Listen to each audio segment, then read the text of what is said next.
Ok, muy bien. Entonces, recordamos siempre las reglas para nuestra clase. Mostremos respeto, llegando preparados, siendo puntuales.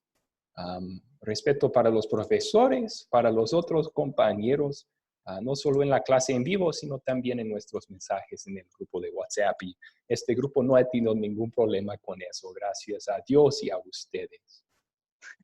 Ok. Bueno, una actividad de apertura para hoy. Ustedes le hicieron dos historias, dos pistazos, podríamos decir, del ministerio de Jesús en Galilea. Y vamos a hablar un poco sobre la historia y la geografía de Galilea. Siempre es bueno poder ver un poco en sus mentes dónde está Jesús mientras leemos la Biblia. Y dice que está en tal parte. Ok, yo sé más o menos dónde está eso en el mapa.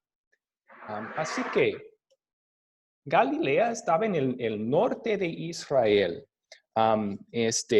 Y vamos a primero identificar unos lugares importantes en Galilea.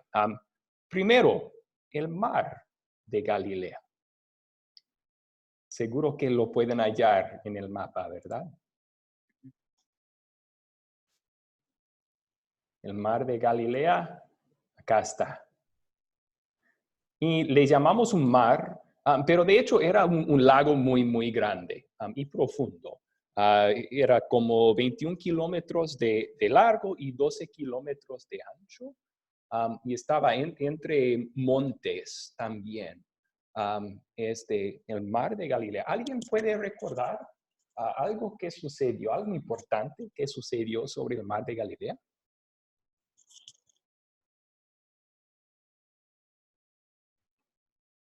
O en las orillas del mar de Galilea.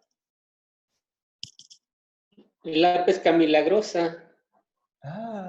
Sí, cuando Jesús llamó a los 4 pescadores para seguirle. Jacobo y Juan y Pedro y Andrés, ¿verdad? Ok, la pesca milagrosa.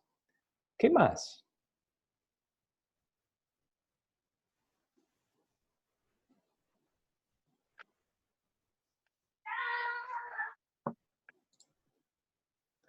Buenas noches, Kevin. Bienvenido a la clase. Gracias por venir. Estamos hablando... Buenas noches, pastor. Sí, bueno, bienvenido. Estamos hablando sobre el mar de Galilea, algo importante que sucedió allí. A lo mejor pueden recordar la historia de Jesús calmando la tormenta. Eso también sucedió en el mar de Galilea. Era conocido ese mar para sus tormentas repentinas y violentas. También, como mencionamos, era conocido por el negocio de pescar. Muchos pescaban en ese lago. Ok.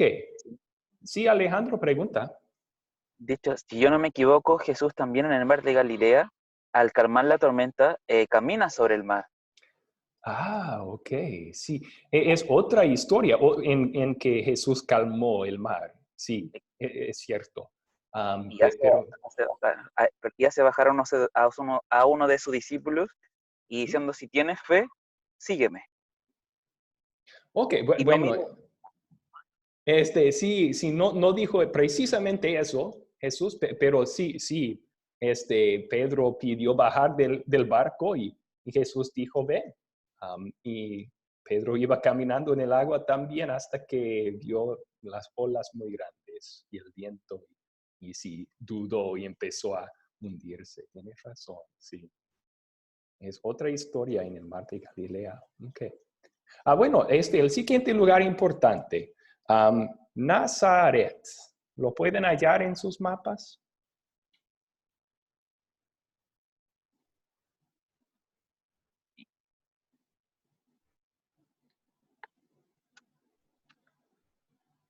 Aquí está, ¿verdad?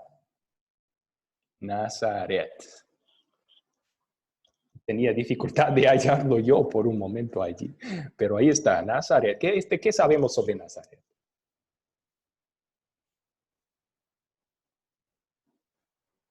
que Jesús volvió a Nazaret después de un ministerio, volvió de nuevo a Nazaret a cumplir lo que el profeta Isaías había dicho.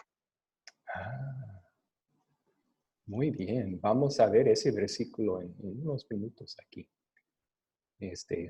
Sí, y es la historia que leyeron hoy para hoy, ¿verdad? Que llegó a Nazaret y predicó en la sinagoga. Y todos ya lo conocían. ¿Por qué? Porque era el hijo de José y María. Muchos decían, este es el hijo de José y María. Y Sí. cuando leyó cuando le pasaron los rollos para que los lea, Jesús habla acerca de una parte específica de Isaías, que los ojos de los ciegos, Sí.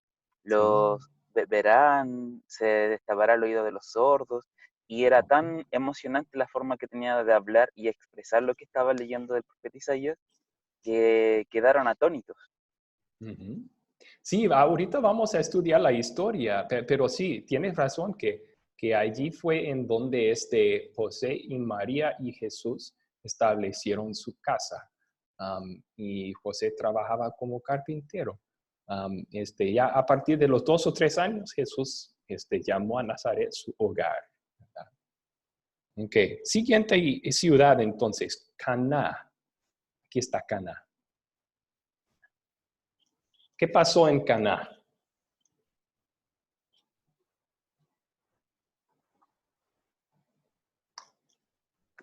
La Artemio, multiplicación, sí. digo, la, la conversión del agua en vino en una boda. Buena memoria, sí. Fue la historia de la clase pasada y no, hace 2 clases, ¿verdad? Jesús, su primer milagro, convirtiendo agua en vino en la boda de Cana. También es esta historia que leyeron. Juan 4 era parte de su lectura. Mencionó que Jesús regresó a Cana y ahí fue donde el oficial del rey mandó a su hijo a él, pero el oficial y su hijo no eran de Caná, eran de la siguiente ciudad que vamos a Capernaum. O en algunas de nuestras Biblias dice Cafarnaum, otra pronunciación. Ok, Cafarnaum, Mateo capítulo 4, versículo 12 dice que ahí Jesús se estableció, tenía como su sede, por decir, de su ministerio en Galilea. También llamó sus primeros discípulos ahí, según Mateo capítulo 4, y sanó y hizo muchos milagros ahí también. A 2 ciudades más que vamos a mencionar son Betsaida y también Corazín, que están en las orillas del mar de Galilea. Y desgraciadamente estos pueblos son conocidos en las escrituras principalmente por su incredulidad. Hizo Jesús milagros aquí y la mayoría no creyeron. Entonces en Mateo capítulo 11, Jesús pronuncia ayes sobre estas ciudades. Ay de ti, Corazín. Ay de ti, Betsaida. Pueden escuchar el dolor en las palabras de Jesús allí. Jesús dice, si fueron hechos en Sodoma los milagros que hice entre ustedes, hubieran arrepentido, pero ustedes no. Entonces, bueno, ok. Todo esto fue en cumplimiento de las Escrituras. ¿Alguien puede leer los versículos del profeta Isaías que están aquí en la pantalla? Yo, pastor, Ok, adelante, Emanuel, gracias. sí. Pero no siempre habrá oscuridad para los que ahora están para la que ahora está angustiada. En los primeros tiempos las regiones de Zabulón y Neftalí fueron afligidas, pero en los últimos tiempos se llenará de gloria el camino del mar, al otro lado del Jordán, en Galilea de los gentiles. El pueblo que andaba en tinieblas vio gran luz. Sí, La luz resplandeció para los que vivían en un país de sombras de muerte. Ok. Entonces aquí, la llegada de Jesús, y vemos el cumplimiento en Mateo capítulo 11. Mateo dice que esta profecía fue cumplido por Jesús y su ministerio en Galilea. Pero el pueblo que andaba en tinieblas vio una gran luz. Esa luz era Jesús y las buenas noticias que él traía al pueblo. Buenas noticias de perdón y salvación en él. Pero también menciono un poco de la historia aquí de Galilea. Galilea fue habitada en el principio por Zabulón y Neftalí, dos tribus de Israel, también Aser y Issacar, pero también era una región muy afligida. Afligida porque los ejércitos de los enemigos, cuando entraban a Israel, venían de este lado. Pero al este de Israel es puro desierto. Entonces no iban a cruzar el desierto con sus tropas, no hubo agua. Siempre subían al norte y luego bajaban así y entraban a la tierra. Entonces siempre los primeros para sufrir en las guerras era Galilea. Pero Isaías dice, en tiempos futuros, estos afligidos van a experimentar grandes bendiciones. ¿Por qué? Porque Jesús el Salvador va a pasar tiempo, mucho tiempo entre ellos. Ok. ¿Cuáles son sus preguntas entonces hasta aquí sobre Galilea?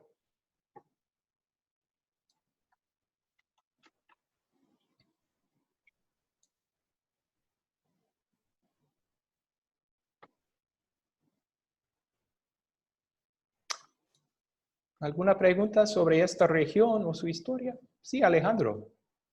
Que si bien Galilea estaba sucumbida en la oscuridad, como se menciona se menciona el texto, pero cuando ya empezaron a escuchar acerca del Cristo, la ciudad como que empezó a despertar y empezó a salir de la oscuridad, y más cuando llegaron las buenas nuevas del Cristo, la ciudad despertó y brilló en la ciudad la luz.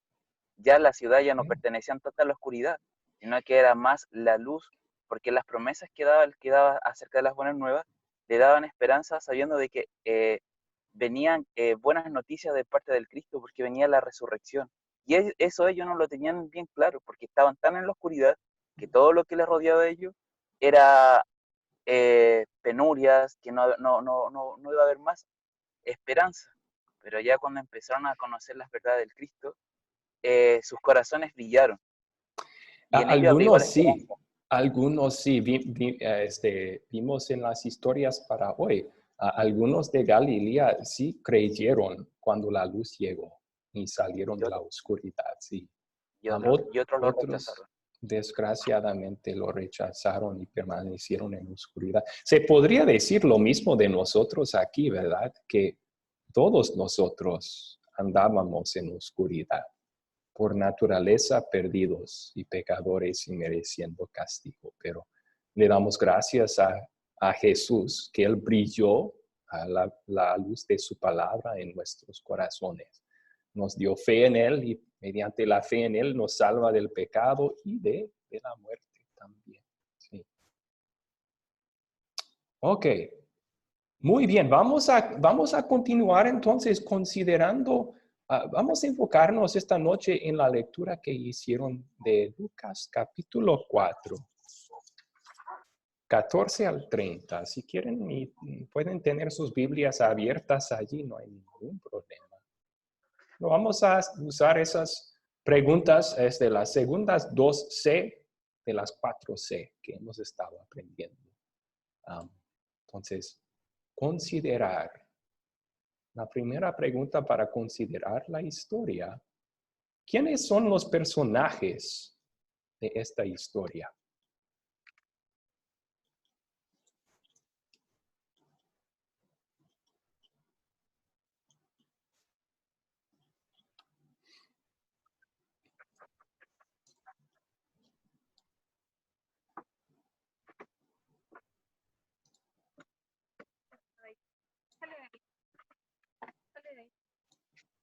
¿Sí? Yo en este momento me excuso porque no tengo la Biblia a mano. Ok, no hay problema. Porque como estoy adentro de un carro, Está bien, no hay problema. A lo mejor uno de los otros alumnos puede empezar. Los personajes de esta historia. Bueno, sí, los personajes de esta historia son básicamente los que van a ser los apóstoles. Bueno, el personaje principal, claro que es Jesús. Jesús. Está implícito Isaías como personaje con su profecía. Y está Simón, Andrés y los hijos de Zebedeo que están ahí en el lago. O a lo mejor Artemio está pensando en otra historia. Estamos hablando de Lucas 4, 14 al 30. Sí, lo más probable es que los discípulos de Jesús le acompañaban, pero no se mencionan aquí por nombre en esta historia.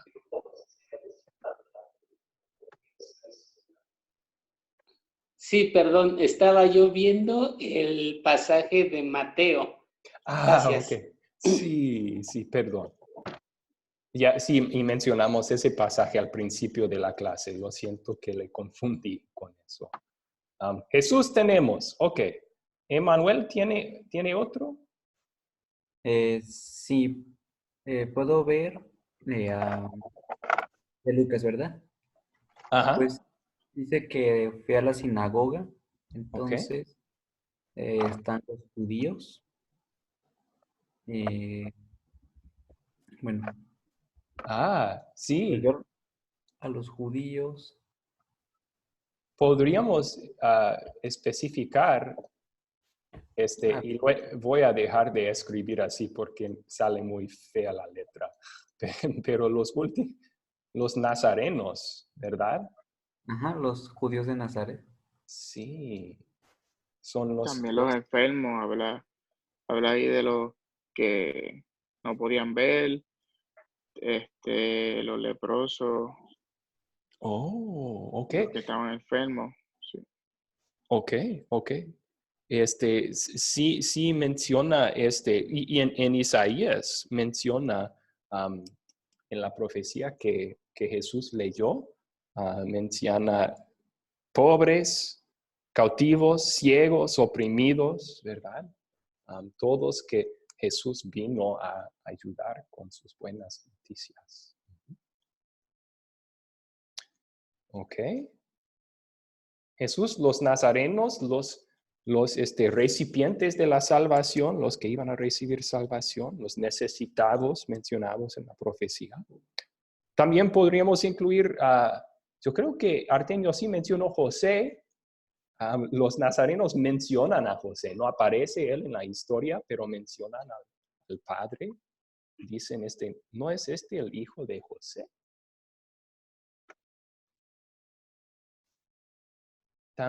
Alejandro, sí. también se menciona a Naamán, Sí. porque Naamán, cuando Jesús empezó a hablar de de los leprosos, mencionó a Naamán, que Muy bien. Naamán por tanta fe tenía que se salvó de la lepra. Sí, Lo curaron los profetas. y de hecho, cuando leemos la historia, lo asombrante es que él casi no tenía fe. O sea, cuando Eliseo le dijo que se bañara en el río, él iba a irse enojado. Él dijo, yo vine toda esta distancia para bañarme en un río sucio en Israel, cuando bien me podría haber bañado en uno de los ríos de Damasco. Y sus siervos le convencen, Señor, has venido tan largo, solo haz lo que el profeta pide. Y lo hace y es sanado, sí. Pero la historia, si bien la conocías, que Eliseo sanó a Naamán de su lepra. Ahí tenemos dos. personas. También se menciona Elías el profeta en el Antiguo Testamento y la viuda en Sarepta que él ayudó. Primero Dios proveyó por ella y su hijo milagrosamente con comida. Multiplicó harina y aceite para ellos durante un hambre. Y luego también resucitó a su hijo de los muertos. Ok, bien. La siguiente pregunta. ¿Cuáles son los objetos de esta historia? ¿Cuáles cosas encontramos en la historia?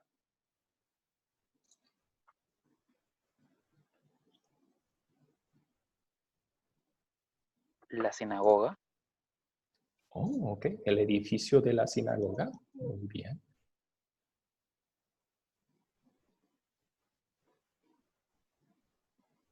Mamá, te quedó fuera del auto.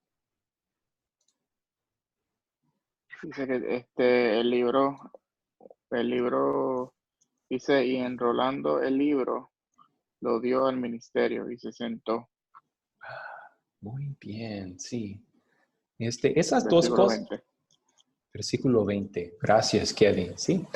Esas dos cosas que mencionamos, debo explicar un poco. La sinagoga para los judíos era como su iglesia.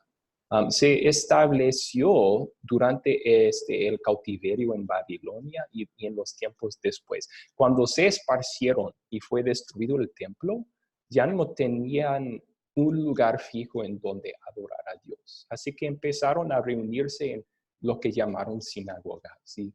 Ahí hacían lecturas de las escrituras y también uno muchas veces se puso para predicar, por decirlo, enseñar qué significa la escritura. Y aquí la lectura era del profeta Isaías. Sí, dice el libro, pero Kevin mencionó que lo enrolló. Entonces no era un libro así, que tiene sus páginas, que era un rollo. Muchos de los libros en ese entonces así fueron escritos en rollos. Sí, Alejandro.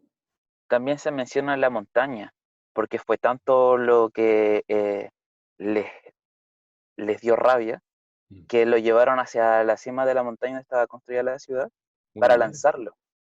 Sí, y hablaremos de esa rabia en un minuto, pero sí tiene la cosa, el monte en que fue construido Nazaret.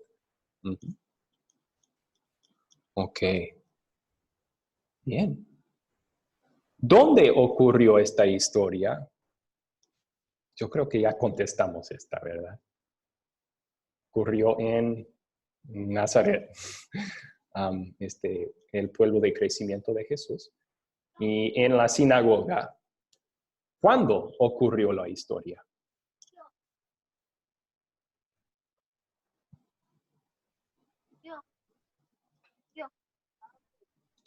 Yo, ¿dónde dejaste mi bolsa esa donde guardé mis juguetes?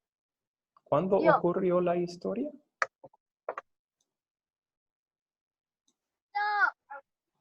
¿En qué día ocurrió?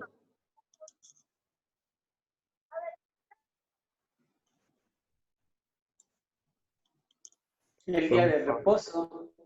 Muy bien, gracias. El día de reposo, que era día sábado. Ajá. Ese fue el día en que los judíos antes del tiempo de Jesús y durante su tiempo, su llegada. Dice aquí que era la costumbre de Jesús ir a la sinagoga los sábados también. Se reunían para escuchar la palabra. Ya, me estoy buscando. ¿Okay? ¿Dónde había papá? Y podemos decir que ocurrió lo más probable durante el primer año del ministerio de Jesús. Ok. Bueno, ¿cuál es el problema en esta historia? Tengo que buscar mi camisa de colegio. Alejandro, ¿nos haría el favor? Escuchamos un poco de sonido en el trasfondo. ¿Nos haría el favor de cuando no está hablando, mudar el micrófono? Así. Perfecto. Y cuando quiere hablar, solo desactiva eso. Gracias. Muy bien. ¿Cuál es el problema en esta historia? ¿O cuáles son los problemas en esta historia? Para la sinagoga fue que hiciera milagros en el día de reposo. Oh, bueno, hubo otros días sábados cuando en sinagogas sí acusaron a Jesús de pecar por hacer milagros en el día de reposo. En esta ocasión, Jesús sabía que querían un milagro, ¿verdad? Y no se lo dio. Entonces, a lo mejor ese fue el problema, ¿verdad? Ellos querían ver una señal. Y Jesús dice, no les voy a dar una. Ok. Otro problema. Bueno, yo veo aquí dos problemas. El primero de ellos es que el Señor Jesús lee la Escritura y Él se identifica con la profecía de la Escritura. Y como la Escritura dice, dice, el Espíritu del Señor está sobre mí por cuanto me ha ungido. Y la palabra ungir, pues se dice Mesías y se dice Cristo. Sí. Al identificarse él con ese pasaje, pues está dando a entender que él es el Cristo, ¿no? Que él es el Mesías. Y un segundo problema es que él habla de personajes que fueron a los gentiles, como fue el profeta Elías, que fue a una viuda, como Eliseo, que estuvo con un sirio llamado Naamán, y así Jesucristo dejaba abierta la puerta también para que los otros pueblos recibieran esta promesa de la Escritura, y esto no le gustó nada a los judíos que estaban en la sinagoga. Sí, entendió bien lo que primero era la prédica de Jesús. Yo siempre digo que era una de las prédicas más cortas, pero más explosivas en la historia, porque hizo la lectura sobre el Mesías, como usted dijo, el ungido, lo que él iba a hacer, que él iba a proclamar buenas noticias a los pobres, libertar a los cautivos en pecado. Y luego Jesús enrolló el libro y se sentó y dijo, hoy se cumple en sus oídos, en su escuchar esta profecía. Es decir, yo soy este Mesías. Wow, qué prédica, ¿verdad? Y, sí, ahí era como la chispa, porque ya empezaron a hablar los que estaban ahí y primero decían, wow, él es el Mesías, pero luego empezaron a decir, espérate, ¿acaso no es este el hijo de José? A lo mejor ahí vemos otro problema, ¿verdad? Primero pensaban, wow, él es el Mesías, y luego decían, espérate, él, no, este es el hijo de José, lo conocemos desde niño. No puede ser el Mesías ¿Cuál es ese problema? ¿Cómo diríamos? Sí, Alejandro. Ajá. Sí, adelante, Alejandro. También cuando el Mesías empezó a hablar, dice que cuando el Mesías empezó a hablar, también se salían los demonios que tenían, se desprendían del cuerpo, que era tan fuerte la voz de Jesús que los demonios salían desde lejos. Lo menciona acá en Lucas 4:41. También mucha gente salían los demonios gritando, tú eres el Hijo de Dios, pero él los reprendía. No los dejaba hablar porque ellos sabían que él era el Cristo. Okay. Eso es de la siguiente historia. Entonces, sí, gracias por el detalle. Pero vamos a regresar, vamos a quedarnos en esta historia de lo que sucedió en la sinagoga en Nazaret. Sí. Se podría tal vez decir que las expectativas de los que estaban en Nazaret, sus expectativas para Jesús, Jesús no conformaba a eso. A lo mejor pensaban que el Mesías iba a llegar con gran gloria y milagros. Y llega Jesús, y él dice, yo soy el Mesías. Y ellos dicen, Jesús, el vecino, no puede ser. Incredulidad, porque sus expectativas eran falsas para Jesús, ¿verdad? Otro problema que hay en esta historia. A lo mejor están olvidando el más obvio problema. ¿Qué sucedió al final de la historia?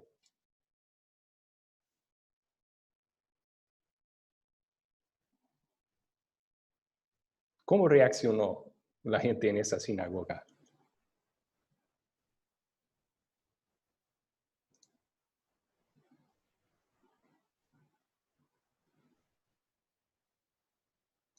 ¿Me invitaron a Jesús a comer? No. Lo botaron, Oh, ok. lo echaron fuera de la ciudad. Sí. Y tan fuerte era su rabia que hasta estaban al punto de matarlo. Lo llevaron al precipicio de un monte y querían tirarlo para abajo. Sí. Jesús les reprendió con esas dos historias, ¿verdad? De la viuda de Sarepta y de Naamán. Estaba diciendo cuando el pueblo de Dios rechaza al Hijo de Dios, pues Dios va a mandarle a otros. Y no les gustó a esos judíos escuchar eso. Les dio un enojo. Querían correrle y matarle a Jesús. Ok. ¿Cuáles eventos ocurrieron en esta historia? ¿Podemos volver a contar la historia juntos? Reconstruir la historia.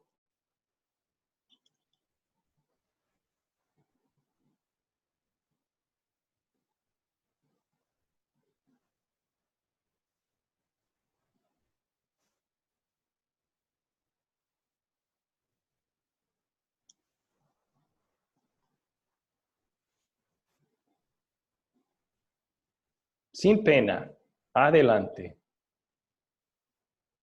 Si olvidan algo, no hay problema, podemos ayudar.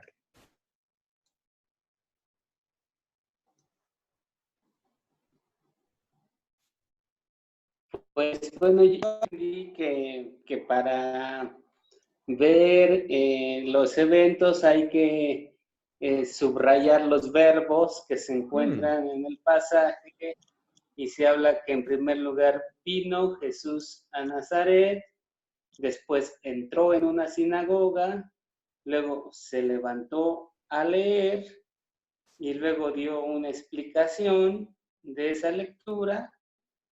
A los de la sinagoga no les gustó la explicación y querían despeñarlo, pero él salió de la ciudad. Ok, gracias. Buen resumen. ¿Algún detalle que alguien más quiere agregar?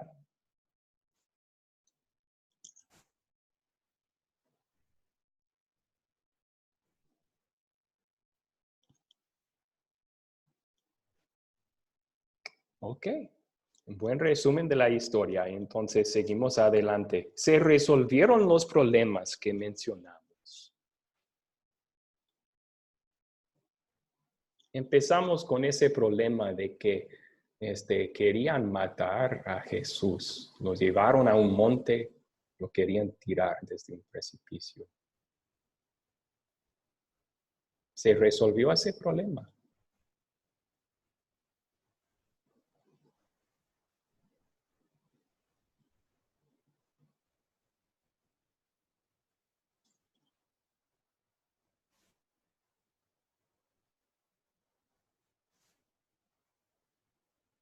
o lograron a matarlo. Jesús se fue de ahí. Ok. A lo mejor no notaron ese milagro, el versículo 30. Lo interesante de esta historia es que ellos estaban queriendo un milagro, ¿verdad? Que Jesús dice, ustedes me van a decir, médico, cúrate a ti mismo.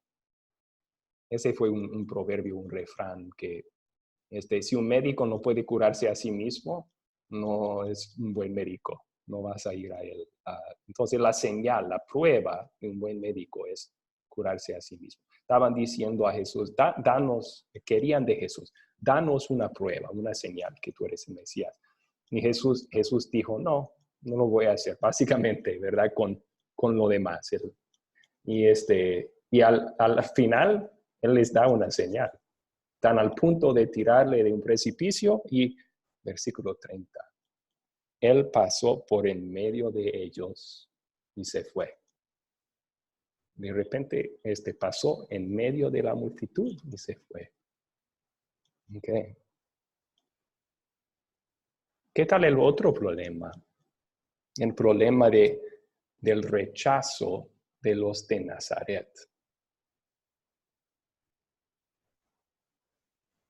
Que tenían expectativas para el Mesías y Jesús no cumplió con sus expectativas. ¿Se resolvió ese problema?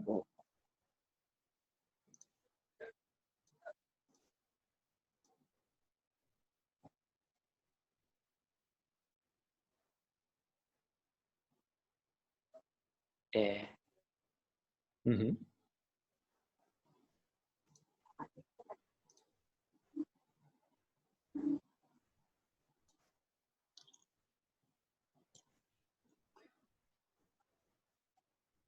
De hecho, No sé si me escucho.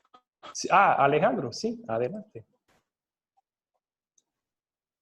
Sí se resolvió el problema porque muchos de los de Nazaret se hicieron creyentes, pero el resto lo rechazó y no tuvieron la esperanza de la vida, y los que sí lo aceptaron tuvieron la esperanza de la resurrección.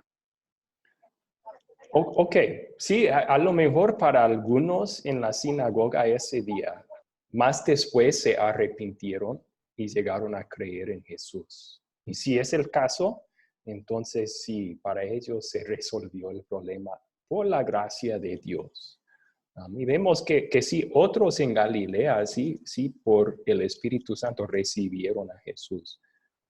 Pero para estos en la sinagoga, Lucas termina la historia así y no nos dice si se resolvió o no. No lo deja con su incredulidad. Y por la gran mayoría, entonces, si no se cambió esa situación, no se resolvió, tristemente. Ok. Bueno, vamos a consolidar la historia entonces aplicándola a nuestras vidas con unas preguntas. Primero, ¿de qué se trata la historia?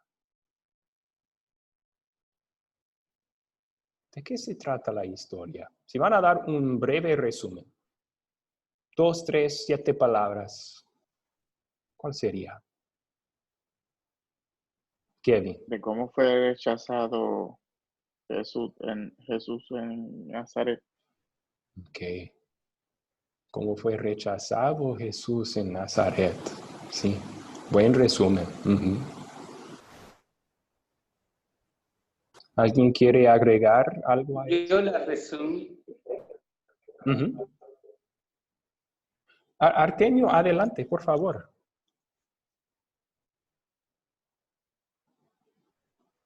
Oh, ahí está. Gracias. Yo la resumiría diciendo, Jesucristo se da a conocer como Mesías, explicando que está abierto también para los gentiles y es rechazado por su pueblo. Ok. Sí, otro buen resumen incluye ese detalle importante. Jesús se reveló a ellos como el Mesías. Él dijo, es el de que escribió Isaías, aquí estoy. Sí, y también dio de saber que Él vino para los gentiles también. Ok. ¿Qué pecado nos enseña a confesar esta historia?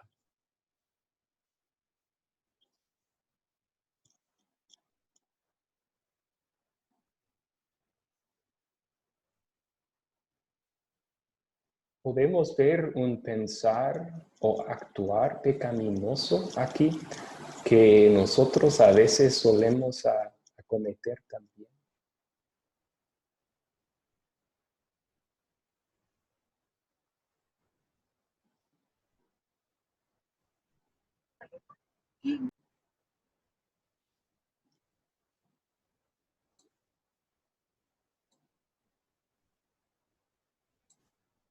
¿Qué piensan?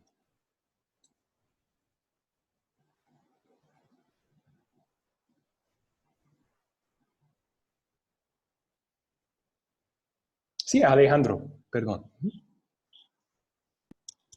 Pido disculpas, perdón, porque acá donde estoy no me llega mucho la señal del internet, No hay pero problema, adelante.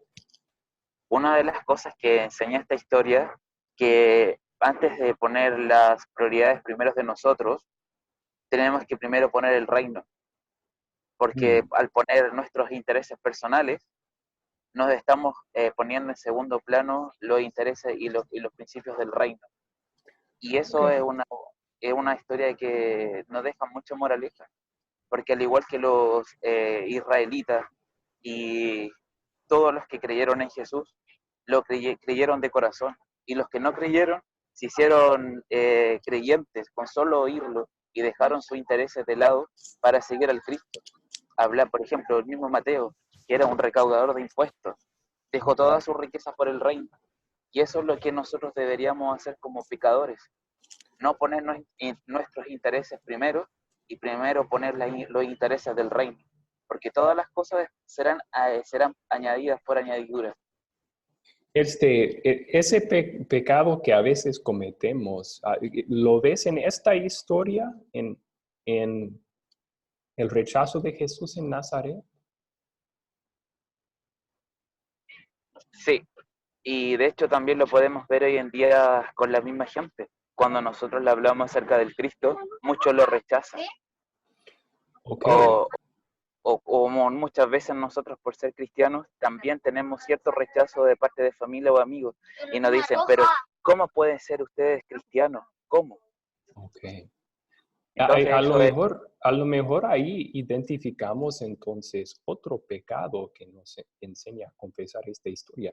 Cuando nosotros enfrentamos el rechazo de nuestros amigos o familiares, o aún si no es un rechazo, pero el temor al ser rechazados por nuestros familiares o amigos. Somos como Jesús, decimos la verdad de todas formas, venga lo que venga. A veces no, ¿verdad? A veces nos callamos y pues mejor no decir nada para molestar a todos. Sí, ahí vemos un pecado entonces.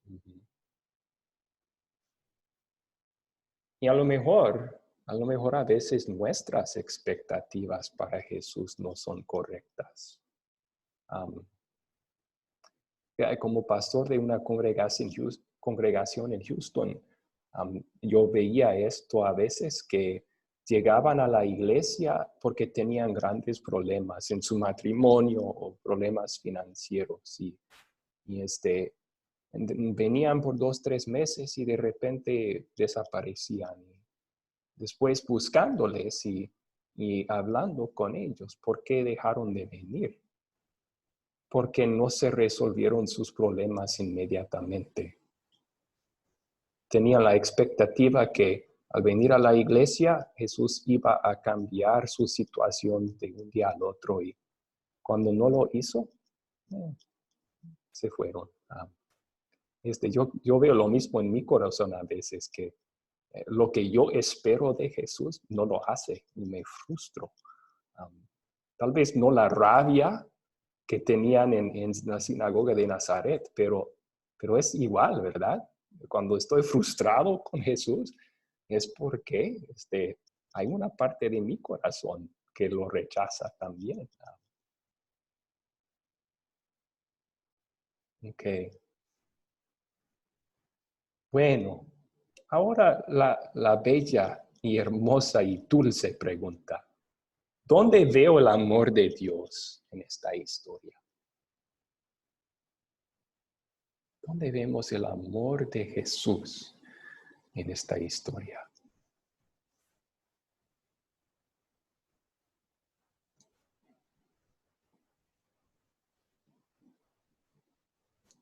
Jesús era el Hijo de Dios. Si él quería, él podía eliminar a Nazaret por completo por haberlo rechazado. Pero es la compasión que él tiene con nosotros. Mm. Muy bien. Sí. Gracias por identificar eso, Kevin. A lo mejor no es tan obvio, pero bien podría haber destruido Jesús a Nazaret con una palabra de su boca en esa sinagoga. Pero no lo hizo. En cambio, les dio a ellos dos cosas claves. Les dio la verdad. Él fue a Nazaret.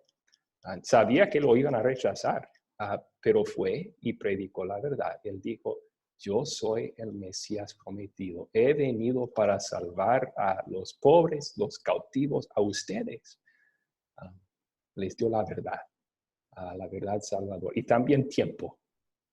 No los destruyó ese día. Se fue de ellos ese día, pero les dio más tiempo para pensar en lo que sucedió ese día y sobre el mensaje que escucharon ese día. Y no sabemos, pero puede ser que por la gracia y el Espíritu Santo obrando en sus corazones llegaron a tener fe por esa razón. ¿Sí? Yo veo su compasión y amor muy claramente ahí. Muy bien. Otra forma en que vemos el amor de Dios en esta historia. Sí, Alejandro.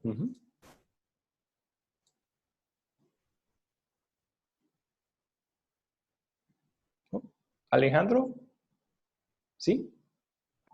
Que el amor acá se ve que las veces que a Jesús lo negaron, Él les mostró amor, y el amor que les mostró enseñándole las buenas nuevas, porque pese a muchas, que incluso lo escupieron, lo renegaron, Él siguió siempre mostrando el amor, y Él dejó un consejo, que si te pegan en la otra mejilla, pon en la otra mejilla. Es un ejemplo de humildad y de amor, lo que nosotros hoy en día no lo tenemos y nos cuesta seguir, es el perdonar. Pero ahí yo veo también el amor de Jesús a mí y a todos nosotros, ¿verdad? Mencionamos que uno de los pecados que cometemos es igual que ellos. Hay una parte de nosotros que se frustra con Jesús cuando no cumple con nuestras expectativas. Y, bien podría Jesús decir, ¿saben qué? Yo me frustro con ustedes y irse. Pero no lo ha hecho. En cambio, Él sigue predicando entre nosotros y por medio de nuestras Biblias las buenas nuevas, como mencionaste, Alejandro, que Él ha venido a salvarnos y tenemos perdón para todos nuestros pecados.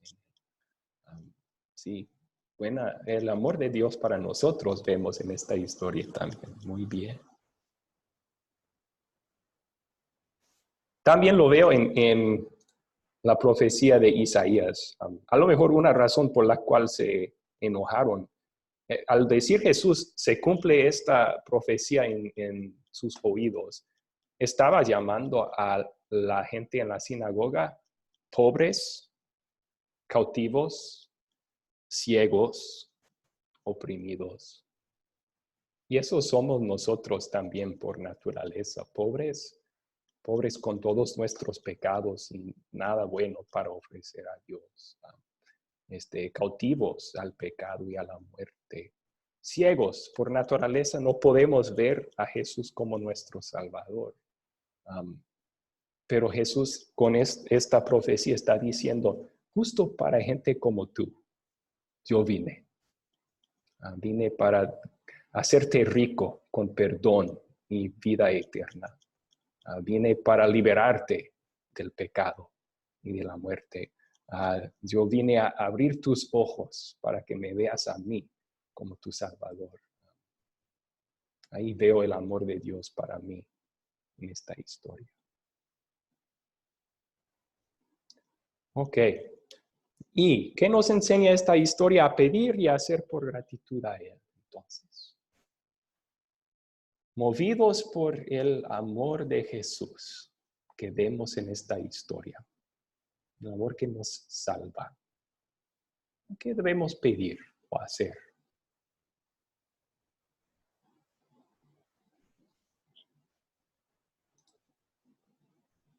Yo le Artemio. pediría al Señor, me da un ejemplo muy hermoso porque Él explica Isaías a la luz de Él como persona, o sea, de Jesucristo. Entonces, las escrituras del Antiguo Testamento, yo veo que en varios pasajes se explican a la luz de Jesucristo. Entonces, lo que me enseña aquí a pedir es que también esas secciones de la ley, de los profetas, pues como decía el apóstol Pablo, señalaban hacia Jesucristo y hablan de Jesucristo y yo pediría encontrar a Jesucristo en todos esos pasajes del Antiguo Testamento también. Qué buena petición. No había pensado en eso, Artemio, pero es muy cierto. Buena petición sería, Dios, aquí me enseñas que el Antiguo Testamento todo hablaba de Jesús y abre mis ojos para encontrar a Jesús en las promesas y los símbolos que encontramos en el Antiguo Testamento. Muy bien. ¿Otra petición, otra acción que podemos hacer a base de esta historia?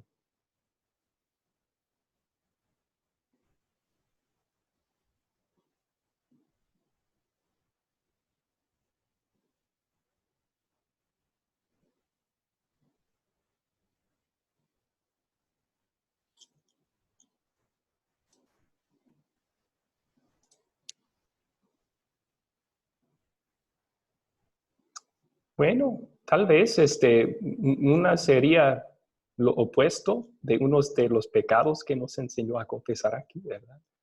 Si me frustro cuando Jesús no cumple con mis expectativas, mi petición es, Jesús, ayúdame cuando no cumples con mis expectativas, a no basar mis expectativas en mi razón o en mis deseos, sino en lo que tu palabra dice. Ayúdame a poner mi confianza en las promesas en la Biblia, no en lo que yo pienso o lo que yo quiero. Tal vez otro es si un pecado que nos enseña a confesar aquí es yo a veces por temor de rechazo no hablo con amigos o familiares sobre Jesús. Señor Jesús, que abras mi boca, que quites mi temor de compartir la verdad con los demás. Ayúdame a estar dispuesto a sufrir hasta rechazo por tu causa, por amor a ti. Ok. Y una situación buena para compartir este mensaje entonces.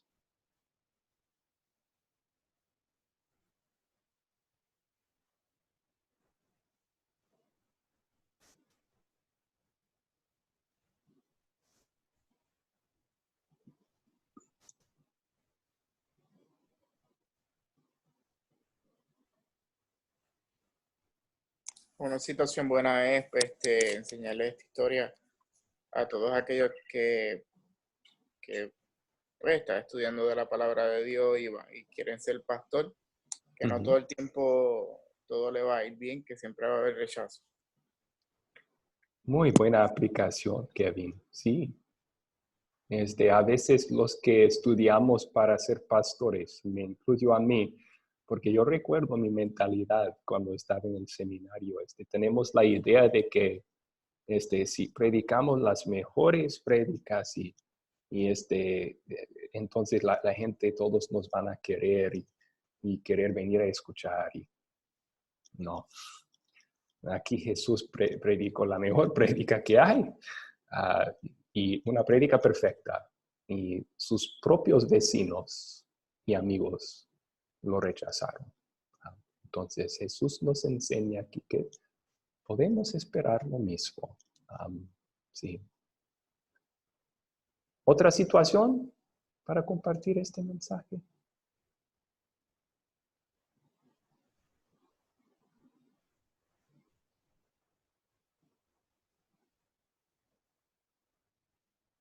Sí, y tal vez como consuelo para alguien que está sufriendo rechazo, ¿verdad?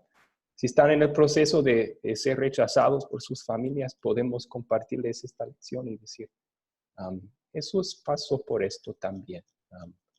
Este rechazo solo es una prueba que estás en el buen equipo. Estás en el mismo barco que Jesús. Y Él está contigo. Alejandro, ¿una situación más?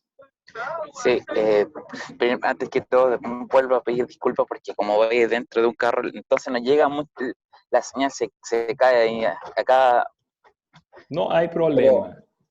Pero una muy buena situación para compartir este mensaje es cuando tenemos la pérdida de algún ser querido, porque cuando uno tiene la pérdida de un ser querido, las palabras que nos dejó nuestro Señor Jesucristo es un bálsamo y es un alivio para el corazón.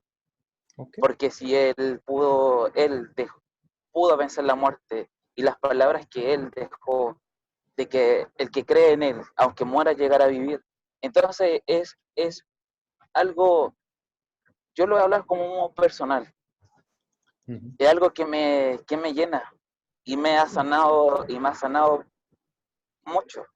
Porque al no tener la fe en nuestro Señor Jesucristo y en las palabras y en todo lo que ha hecho y en todo lo que hizo de levantar enfermos, de levantar muertos, de curar enfermos y de decir las palabras que el que crea en Él, aunque muera, llegará a vivir, es una luz y una luz que sana y una esperanza que a uno lo hace estar más de pie y esas mismas ganas que uno tiene en su corazón y en su mente abriga para poder hablar acerca de los demás, de nuestras creencias, de lo que nuestro Señor Jesús va a hacer.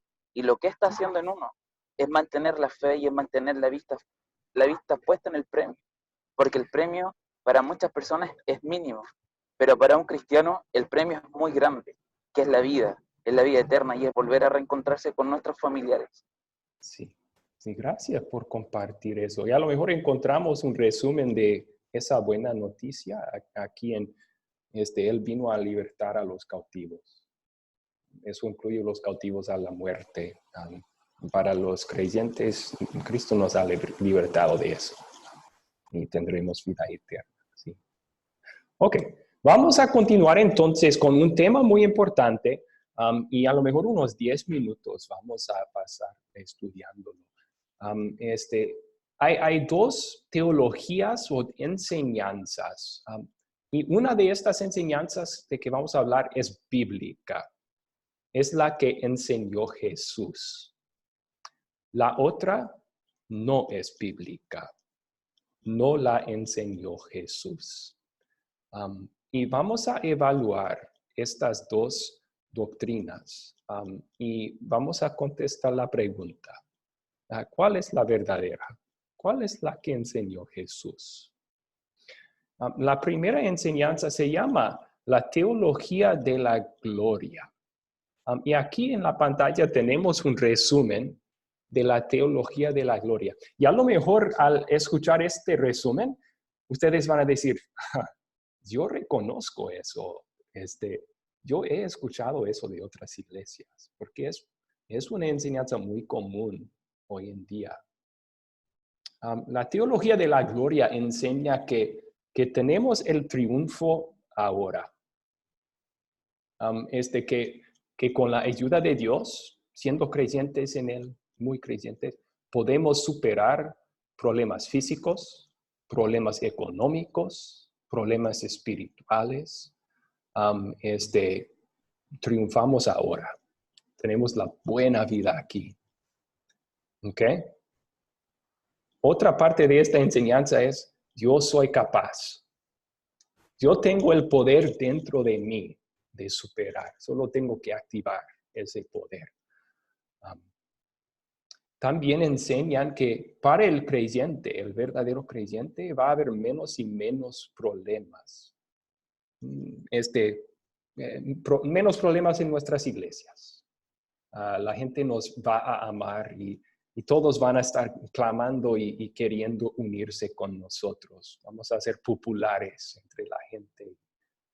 Menos problemas en nuestras familias. Lo más que creemos en Jesús, los problemas entre nuestros familiares se van a ir desapareciendo. La teología de la gloria enseña que la mejor vida es ahora. Puedes tener tu mejor vida ahora. El enfoque es mejorar tu situación terrenal. Y te promete éxito y prosperidad. Algunos hasta enseñan, si tú crees, se sanarán tus enfermedades. Si tú das tu diezmo, Dios te lo va a devolver 100 veces. Te va a hacer muy rico y próspero. Ok, esa es la teología de la gloria. Ahora vamos a compararlo con la teología de la cruz. En esta teología de la cruz, el enfoque no es en triunfar ahora, es en negarte a ti mismo. Lo que tú quieres, eso viene en tercer lugar a lo que Jesús quiere y lo que es bien para los demás. Tú vienes último. Negarte a ti mismo. Jesús dice, el que quiere venir en pos de mí, que cargue su cruz, que niéguese a sí mismo, que me sigue, ¿verdad? Ok. Teología de la gloria dice que tú eres capaz, tú tienes el poder dentro de ti. La teología de la cruz, en cambio, dice, tú no eres capaz. Tú eres débil.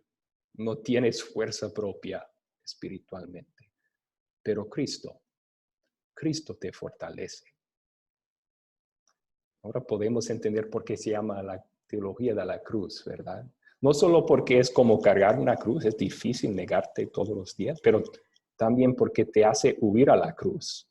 Yo soy débil, necesito fuerza. ¿Dónde lo voy a encontrar? En la cruz de Jesús. Voy a la cruz. La teología de la cruz dice que la vida es una lucha diaria. Lucha diaria contra tu carne pecaminosa, tus deseos pecaminosos, diciendo no a ellos. Lucha diaria en contra de Satanás y sus tentaciones. Lucha diaria contra el mundo, los que te rechazan o se burlan de ti o quieren hacerte pecar. Y otra vez, vemos por qué se llama teología de la cruz. Porque en esa lucha diaria, al fin de cada día, tenemos que decir, fallé, perdí en la lucha, pero vamos a la cruz. Y ahí Jesús nos perdona todos nuestros pecados y nos da la victoria. Nos da perdón y salvación. En vez de éxito y prosperidad, la teología de la cruz dice que vamos a sufrir insultos, rechazo, persecución ahora por causa de nuestra conexión a Jesús. Podemos esperar eso como discípulos de Jesús. Ok, espero que ya pueden ir viendo entonces cuál de estas es la bíblica, cuál de estas es la que enseñó Jesús y cuál es la mentira. Alejandro, ¿sí?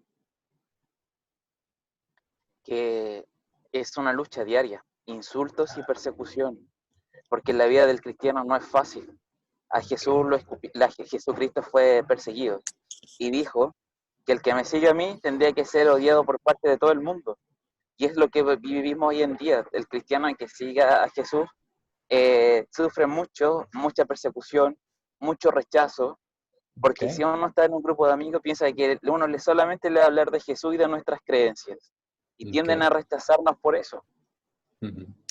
Sí, entonces la teología de la cruz, dice, sí, por esas razones que mencionaste, sí, la teología de la cruz es lo que enseñó y vivió Jesús. ¿Alguien más quiere respaldar esa respuesta?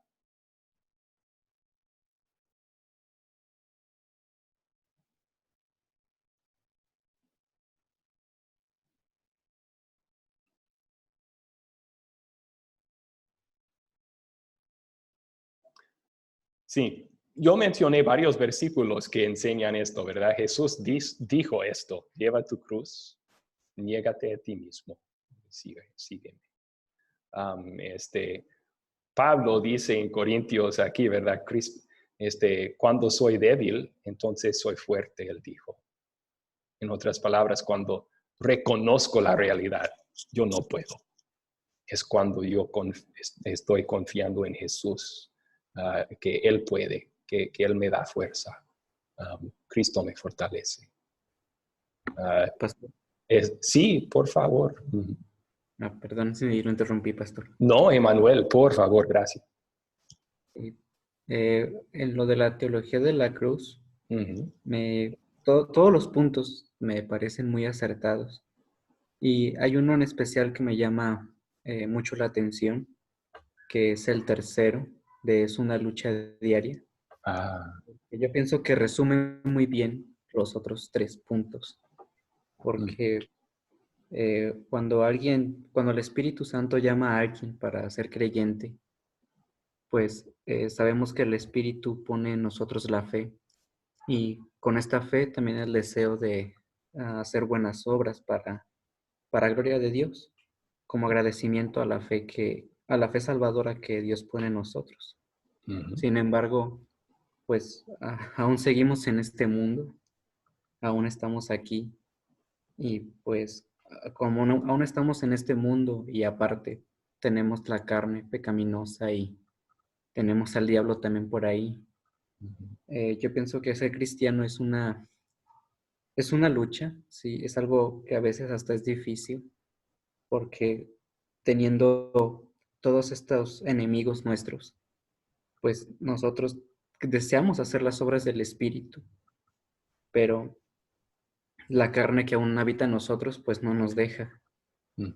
Y es difícil, le lo digo por experiencia paso a veces por muchas cosas que a veces me confrontan, y mi conciencia me amonesta muchas veces, porque pues pasan muchísimas cosas en nuestros días que, no sé, por ejemplo, que alguien nos hizo enojar, y pues como cristiano lo que debo de hacer es pues pedir al Espíritu que me dé paciencia y que pues no dejarme llevar por esos deseos tan malos, pero es una lucha interna muy fuerte.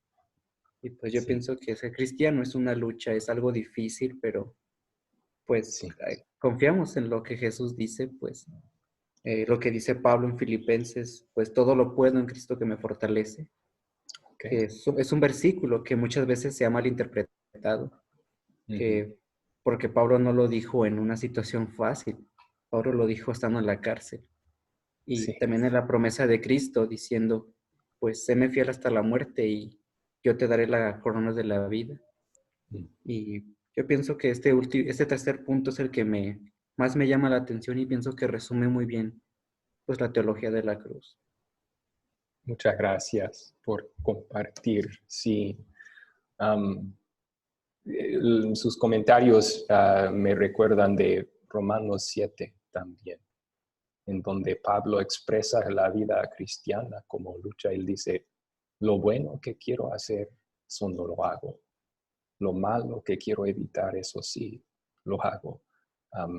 Todo ese capítulo es lamentar que como cristianos levantamos todos los días y decimos, hoy sí, voy a dar gracias a Dios y seguirle completamente. Y al final del día decimos, estaba luchando, pero perdí. Y Pablo dice, ¿quién me rescatará de esto? Gracias a Dios por medio de Jesucristo, nuestro Salvador. Esta verdad nos guía a confiar en la cruz de Jesús para nuestro perdón, nuestra victoria, nuestra fuerza, nuestra gloria. Esta mentira nos conduce a buscar lo material y solo usar a Jesús para tratar de encontrar gloria acá. Se puede resumir acá como así. La teología de la gloria dice la mentira que gloria puede ser tuya ya aquí en esta vida. La realidad bíblica que enseñó y vivió Jesús y vivieron los apóstoles y que vivimos también es esta bendita verdad. Que cargamos la cruz ahora. La vida cristiana no va a ser uno de éxito y como decimos en inglés, arcoíris y mariposas. O sea, todo bueno y fácil. No, va a ser una lucha diaria, pero por medio de la fe en Cristo nos espera la gloria. Nuestras vidas imitan a Jesús. Durante su vida terrenal no era próspero, no tenía riquezas, no era exitoso, muchos lo rechazaron. Hasta sus propios discípulos lo abandonaron. Su muerte no parecía gloriosa para nada. Pero después resucitó al tercer día y ahora reina en gloria eterna sobre todas las cosas. Y él dice que lo mismo vamos a pasar nosotros. Ahora cargamos la cruz, pero por la fe en él disfrutamos la gloria eterna en el cielo para siempre. Ok.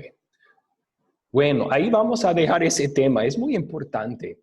Y si quieren seguir platicándolo, si quieren poner preguntas o algo por WhatsApp, con todo gusto. Si quieren mandarme un mensaje personal también con dudas, por favor de hacerlo. Pero, ok.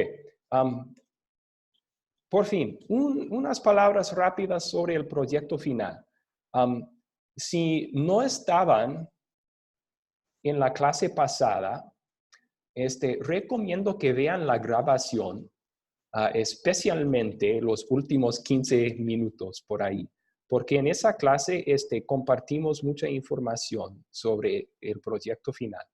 Pero dándoles ahora un breve resumen, voy a compartir.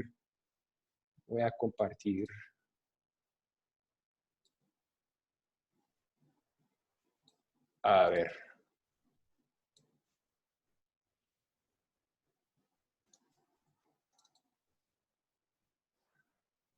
Estoy teniendo problemas con la tecnología. Denme un segundo aquí.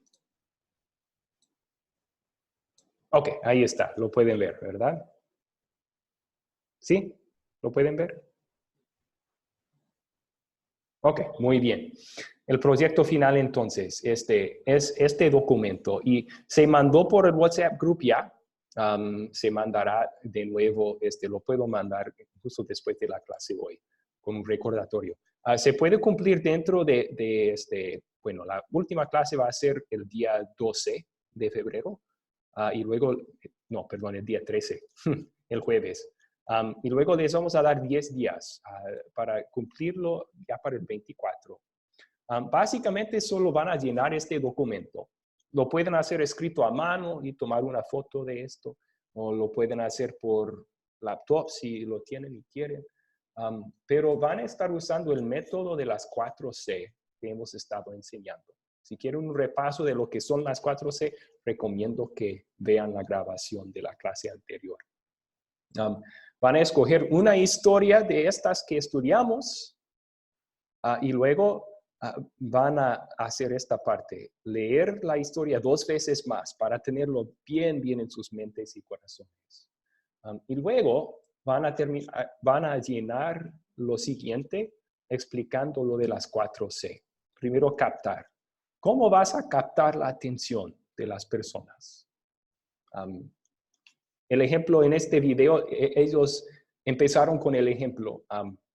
¿Qué pasaría si regresaras a tu pueblo de nacimiento, tu pueblo de juventud? ¿Cómo reaccionará la gente? Ahí está captando tu atención, ¿verdad? Poniéndote en el lugar de Jesús. Bueno, y luego, ¿cómo vas a contar la historia? ¿Lo vas a leer? ¿Lo vas a contar en tus propias palabras? ¿Mostrar un video? ¿Qué vas a hacer? Y luego, las 7 preguntas de considerar que hemos estado usando en todas estas clases, ustedes van a llenar respuestas para cada una. Y luego las 5 preguntas de consolidar que hemos estado enseñando en estas clases y van a llenar el espacio con las respuestas a esas preguntas. Y nos van a mandar este documento de alguna forma de regreso. No tiene que enseñar este curso a alguien más, esta lección, digo, a alguien más. Sí pueden si quieren, pero el proyecto para este curso es solo llenar este documento y hacer el plan, ¿verdad? Para una lección bíblica usando las 4C y luego entregarlo a nosotros. Rápidamente, ¿cuáles son sus preguntas?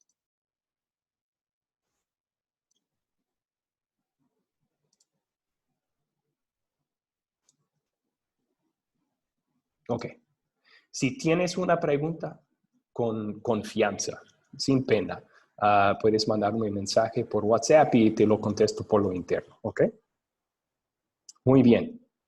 Entonces, yo ya cerré el PowerPoint. No voy a poder regresar a eso, pero sí vamos a terminar, como siempre, con una oración. Oremos. Señor Jesucristo, te damos gracias por este tiempo en tu palabra. Las buenas noticias siguen tan buenas hoy como eran en esa sinagoga en Galilea. Tú viniste para nosotros, viniste para liberarnos de nuestro cautiverio, para hacernos ricos con perdón y salvación, abrir nuestros ojos a verte como nuestro Salvador y a ver las bendiciones que disfrutamos como tus discípulos. Pedimos que siempre mandes tu Espíritu Santo a nuestros corazones para quitar el rechazo natural que hay allí y para guiarnos a confiar siempre más en ti.